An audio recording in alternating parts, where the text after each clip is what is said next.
late 90s, Tina Turner was getting ready to go on tour with Elton John. Imagine that, two legends, one stage, the kind of tour that prints money while everybody sleeps.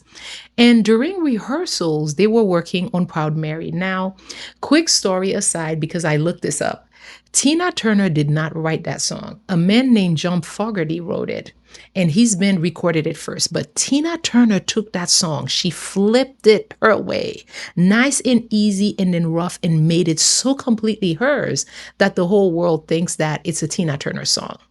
So hold on to that piece because it comes back later. So they're rehearsing. And then Tina, who was famous for running an exact show, every count, every step, every note, where she wanted, she starts telling Elton John how she needs the piano played. And Elton, how he plays, reportedly told her nobody tells him how to play his own piano. And he walked out. And as the story has been told ever since, that was that. Tina let the whole tour go and canceled it. A tour that could have printed millions, she walked away from over a rehearsal. Now, when I first heard her tell that story in an old interview, my first thought was, girl, that was a lot of money to leave on the table. And then my second thought landed, and I had to sit with it because Tina Turner could afford to walk away. And it had nothing to do with her bank account. It had to do with something that she knew about herself. Something that I forgot every single time that I pulled out my credit card for the wrong business coach. So no, this video is not really about Tina Turner. It's about the most expensive lesson that I've learned in over 10 years of paying coaches, courses, and mentors. And before we're done, I'm going to hand you the exact questions that I ask now before anybody gets my money. And they are questions that I wish somebody gave me years and thousands of dollars ago. Here's the belief that cost me the most money in my life. Somewhere along the way, I learned to look at how confident a person acts and who they hang around. And I read those two things as proof that they're good at their job. Think about how it works online. You see somebody with a gorgeous brand, the photos look like a magazine, the story is smooth, they talk about your future like they've already seen it. That's the confidence. And then you see who they're standing next to, the famous friends, the stages, the private jet stories, the screenshot of celebrities texting them happy birthday, because apparently that's a business credential now, a birthday text.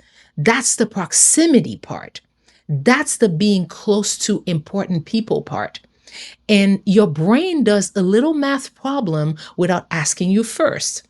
Confident plus friends in high places must equal good at the job.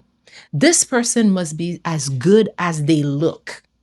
But hear me, confidence is not competence.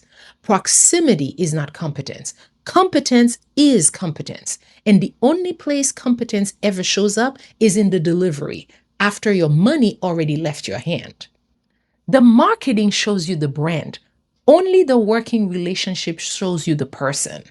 And baby, sometimes those are two different people wearing the same face. Now, let me talk about why this catches women like us the hardest. If you're watching this channel, you're probably rebuilding something, your money, your work, your whole next chapter. Maybe you're not even chasing six figures yet. Maybe the dream right now is just replacing your paycheck so that you can do what you love full time. That was me. And when you want a new life that bad, you become the perfect customer for a certain kind of marketing because they're not selling you a course. They're selling you the life in their pictures, the freedom, the travel, the laptop on the beach, which, by the way, have you ever tried to see a laptop screen on a beach? You can't. It's a photo shoot, not a Tuesday. But you look at it and think, they're living my dream, so they must know the road. And here's when it gets dangerous. The price is high and you don't have it. And a little voice, sometimes yours, sometimes theirs, says, put it on the credit card. It's an investment. They're a millionaire. Work with them 3 months, 6 months, you make it all back, right? I ran that math and I'm not proud of it, but I ran it more than once. So hear me when I say this. Going into debt on borrowed confidence is not investing. That recoup math almost never works on your timeline because it was never really math. It was hope wearing a calculator. And the sneakiest part, good marketing doesn't feel like marketing. It feels like being seen. This person gets you. This person was you 5 years ago. Sometimes there's even a little spiritual seasoning sprinkled on top. So questioning them starts to feel like doubting something holy. That is a whole lot of machinery pointed at one tired woman with a credit card and a dream. So if you've fallen for it, hear me clearly. You were not stupid. You were outgunned. That machine was built by professionals, and you brought a hopeful heart to a gunfight. Today, we are going to even the odds. So, move number one, the brand is not the delivery, and the delivery is what you're actually buying.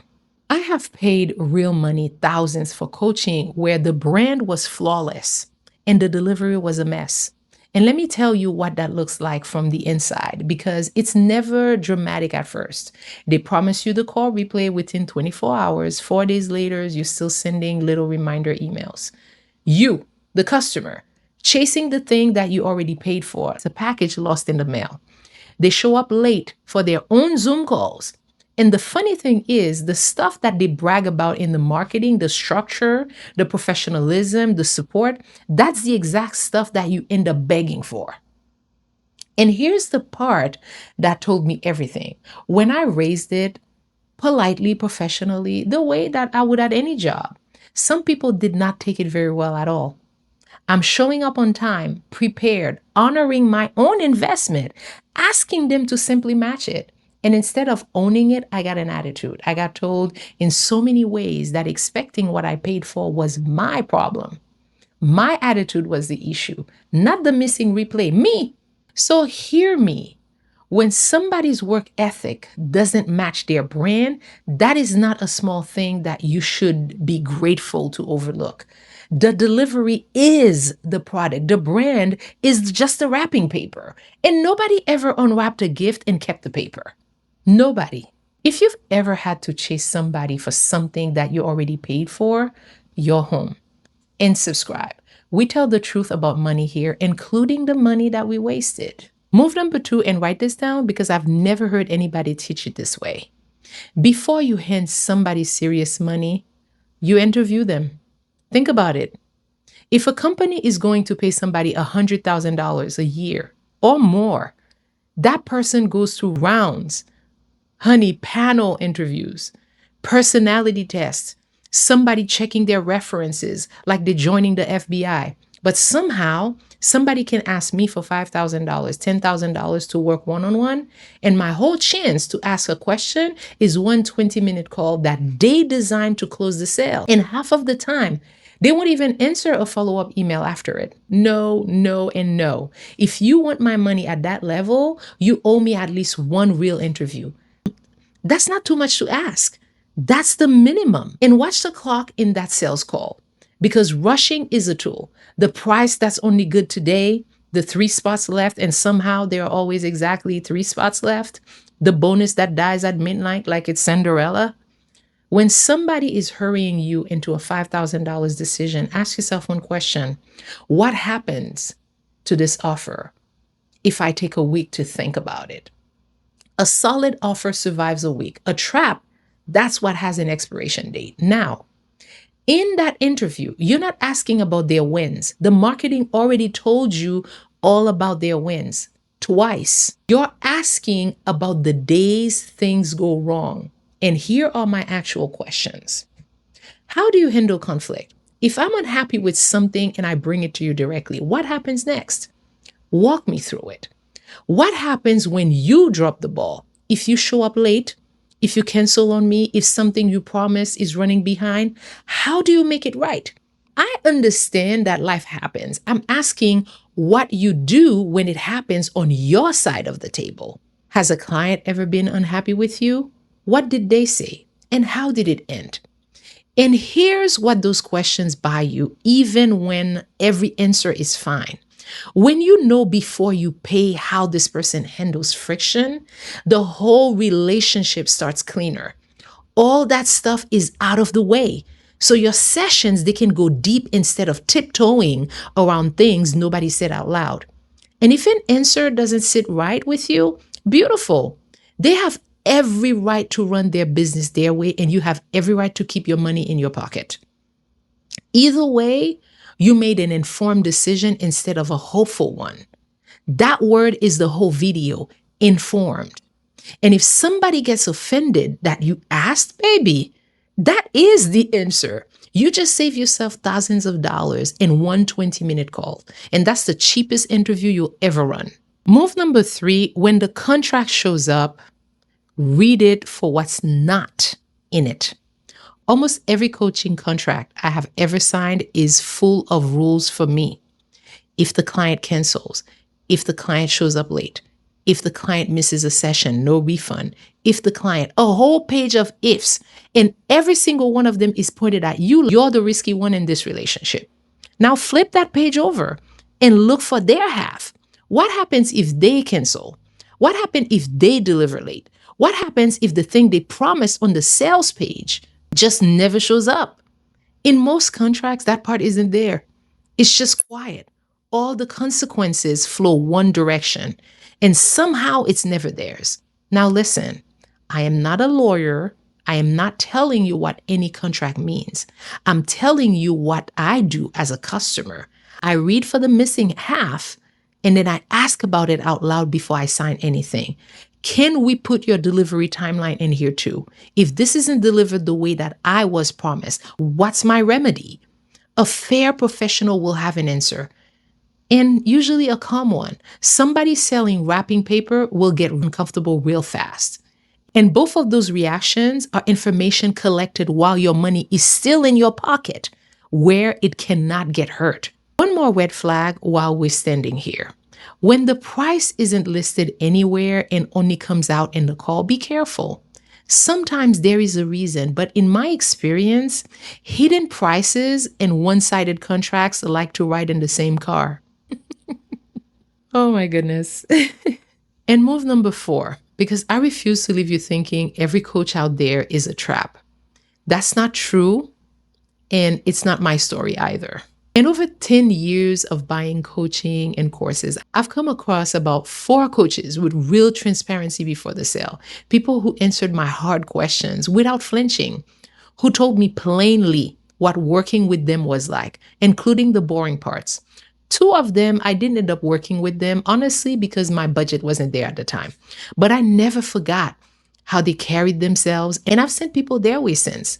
And the ones that I did work with, a breeze.